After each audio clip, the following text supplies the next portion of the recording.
Ndugu zangu wapendwa katika Kristo, karibuni kwa tafakari ya neno la Mungu, ikiwa ni Dominika ya kwanza ya Kwaresma mwaka C. Masomo yetu ni mwaka C wa kanisa, na leo tafakari yetu tunaipa kichwa cha habari vishawishi vikuu. Ndugu zangu wapendwa, toba itatuokoa. Toba hufanya mpango wa Mungu juu yetu upate kukamilika. Na tukumbuke Yesu alipoanza tu injili yake, alianza tubuni na kuiamini injili. Hii ni kama summary ya injili. Anachokihitaji Mungu kutoka kwako ni wewe kutubu na kumrudia na kufanya upatanisho naye na kukaa karibu naye. Ndicho anachokitaka Mungu kutoka kwetu. Ndugu zangu, dhambi imeturudisha nyuma. Dhambi inatufanya tutumie muda na rasilimali zetu vibaya. Tafakari namna jinsi ulevi, pengine uzinzi na uvivu unavyotuletea umaskini. Kipindi hiki cha Kwaresma, ndugu zangu, tunakumbushwa ubaya wa yote hayo na tunakumbushwa pia kumrudia Mwenyezi Mungu. Zaburi ya wimbo wa katikati leo kutoka katika Zaburi ya 91 inatueleza juu ya faida ya kulindwa na Bwana. Zaburi hii inatualika tujikabidhi mikononi mwa Mwenyezi Mungu, tushinde vishawishi vinavyotusumbua. Tafakari ya neno la Bwana katika somo la kwanza inatueleza kwamba Bwana Mungu wetu lazima abudiwe na kupewa kipaumbele. Musa anawaeleza wana wa Israeli kwamba hakika wasimsahau Mungu watakapoingia katika nchi ya ahadi. Wanapaswa kukumbuka historia yao kwamba walikuwa utumwani, lakini wakaokolewa na Bwana. Watakapoingia katika nchi ya ahadi, wanapaswa pia kukumbuka kwamba ni Bwana tu aliyewalisha. Hivyo wasisahau kumheshimu Bwana kwa malimbuko ya mazao yao. Walipaswa kutambua kwamba mwanadamu haishi kwa mkate tu, bali kwa kila neno litokalo katika kinywa cha Bwana. Mungu tu ndiye anayestahili kuabudiwa na si nguvu nyingine katika ulimwengu huu. Ndugu zangu, wana wa Israeli walipaswa kushindana na vishawishi vya namna hii. Na Yesu leo basi, Yesu ndiye mwalimu wetu katika kupambana na vishawishi. Katika Injili, Yesu alianza kwa kupambana na vishawishi cha chakula. Unasikia leo kishawishi cha chakula. Yesu anaambiwa ageuze mawe yawe mkate. Kishawishi cha namna hii kutujia pia pale tunaposhauriwa pengine tujitegemee wenyewe kwa nguvu zetu bila Mungu. Tafuta chakula chetu, kuhangaika na shughuli zetu, vitu vya kutulisha bila Mungu. Kule jangwani, japokuwa kulikuwa na ukame, wana wa Israeli waliweza kulishwa kwa mana na maji ya mwambani. Ni Mungu ndiye aliyesema, neno lake ndilo lilowalisha. Haya yaliwezekana kwa nguvu ya neno la Bwana. Yesu anatufundisha kuukiri ukuu wa Mungu wetu. Ndugu zangu, na sisi tusiangalie, tusije tukajikuta tunahangaika na shughuli zetu, tunapambana na maisha yetu bila Mungu.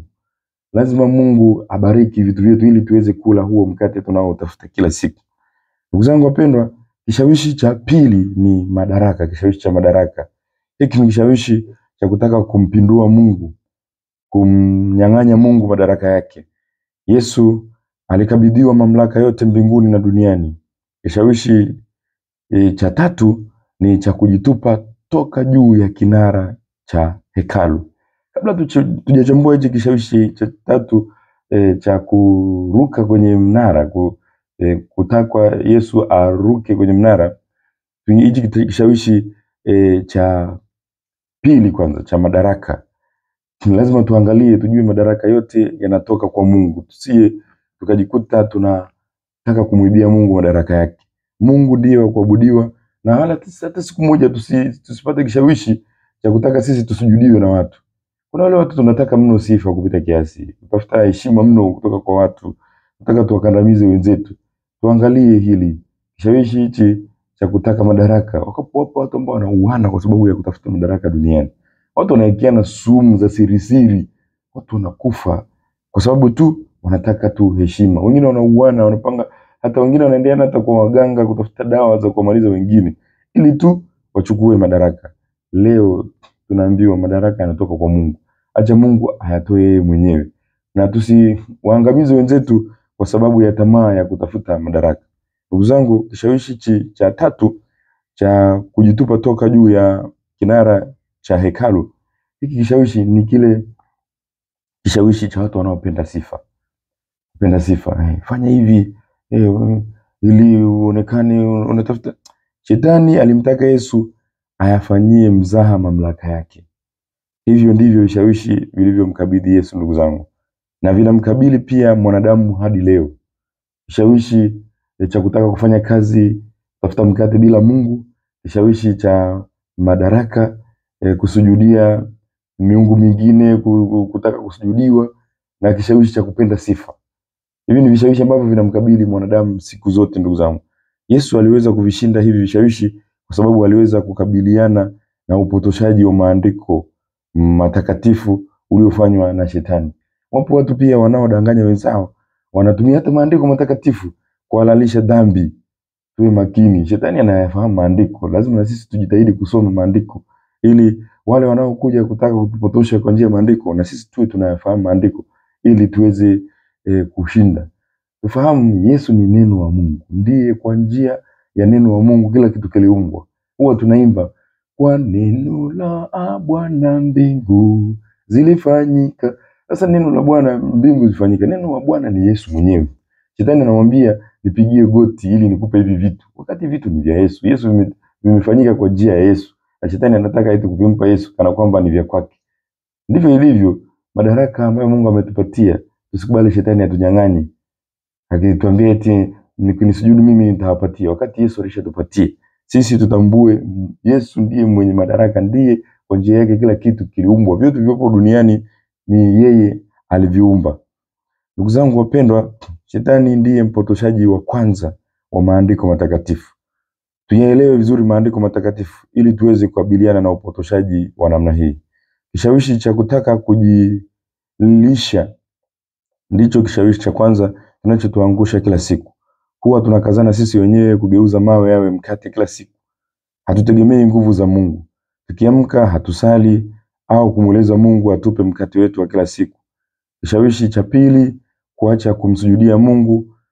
Pia kuna wakati kinatukumba na sisi kutaka kujisujudia wenyewe, wakati mwingine kwenda kusujudia waganga huko kutafuta nguvu za kishirikina. Tunaabudu kazi, marafiki, akili, simu, fedha na watu maarufu zaidi kuliko Mungu mwenyewe. Kishawishi cha tatu, cha kujaribu nguvu za Mungu na kuyafanyia maigizo mamlaka ya Mwenyezi Mungu, kinatupata pia sisi kila siku. Tunapaswa kuelewa kwamba kila anachotupa Mungu kitumike kwa imani na unyenyekevu. Katika Dominika ya kwanza Kwaresma, tujitahidi basi kudhibiti vionjo vyetu. Dhambi nyingi zaweza kuepukika ikiwa tutaonesha uvumilivu zaidi. Tuepukane kutumia madaraka yetu vibaya, na zaidi sana tujitahidi kuwa wavumilivu. Tuangalie madaraka mengine, dhambi nyingine zinakuja kwa sababu ya ukosefu wa uvumilivu. Tujifunze pia kukabiliana na vishawishi. Tuache kujiweka legelege. Kujiweka legelege huku kutatufanya tushindwe vikubwa, tushindwe pakubwa, na hili sasa litafanya tudumbukie kwenye dhambi. Dhambi nyingi zinakuja kwa sababu sisi hatujitumi. Tupo tu tumelegea, ni Shetani anatubeba tu kirahisi. Ndugu zangu, tumwambie Mungu, Bwana, ninakuomba nikutane nawe katika jangwa la maisha yangu. Ninakuomba napokutana na jangwa la maisha yangu nisiwe na kishawishi cha kutaka kukuacha. Ninakuomba nikuruhusu wewe uniongoze katika sehemu tulivu na yenye faraja, ili mimi niweze kuwa salama daima. Nakutakia Dominika njema. Mwenyezi Mungu akulinde na kukutunza na kukuimarisha. Baba na Mwana na Roho Mtakatifu. Amina. Endelea kukumbusha shajara zetu za Asali Mubashara bado zipo, nipatie nakala yako. Na sasa kipindi cha Kwaresma kuna sala mbalimbali uweze kusali. Mwisho kule kabisa kuna njia ya msalaba. Usali vizuri basi, ujiweke karibu zaidi na Mungu. Jipatie shajara yako ya Asali Mubashara. Hautajuta. Utajifunza maandiko matakatifu na kila siku utajikuta ukineemeka na kuyafahamu maandiko vizuri. Nakutakia Dominika njema.